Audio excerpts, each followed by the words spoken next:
রাজনৈতিক দলগুলো অন্তর্বর্তী সরকারকে ব্যর্থ প্রমাণ করার চেষ্টা করছে বলে তথ্য উপদেষ্টা নাহিদ ইসলাম যে বক্তব্য দিয়েছেন তা রাজনীতি বিরোধী বলে মন্তব্য করেছেন বিএনপির মহাসচিব মির্জা ফখরুল ইসলাম আলমগীর। বিএনপির সংস্কারের চেয়ে নির্বাচনকে প্রাধান্য দিচ্ছে এমন আলোচনা নাকচ করে তিনি বলেছেন, এ ধরনের ধারণা সম্পূর্ণ ভুল। বিস্তারিত ওমর ফাহিমের রিপোর্টে। যুক্তরাজ্যে 11 দিন সফর শেষে দেশে ফিরেছেন বিএনপির মহাসচিব মির্জা ফখরুল ইসলাম আলমগীর। শাহজালাল আন্তর্জাতিক বিমানবন্দরে তিনি বলেন, দলের ভারপ্রাপ্ত চেয়ারম্যান তারেক রহমানের তরফ থেকে ধৈর্য ধরার বার্তা নিয়ে এসেছেন।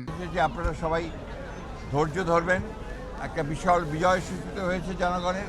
এই বিজয়কে ফলপ্রসূ করতে হলে অবশ্যই সবাইকে ধৈর্য ধরে কাজ করতে হবে। আপনার যখন সুযোগ হবে, অর্থাৎ আপনার মামলা মোকদ্দমাগুলো শেষ হয়ে চলে আসবে, সংস্কার কাজ শেষ করে দ্রুত নির্বাচন দেওয়ারও আহ্বান জানান তিনি।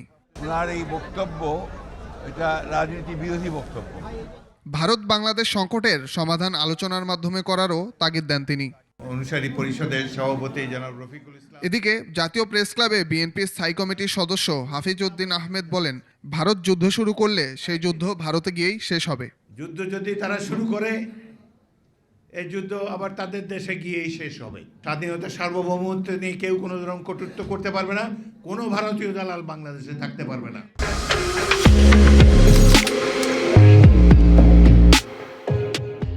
অপর এক সভায় বিএনপির চেয়ারপারসনের উপদেষ্টা জয়নুল আবদিন ফারুক বলেন, স্বাধীন দেশে কারো হস্তক্ষেপ করতে দেয়া হবে না।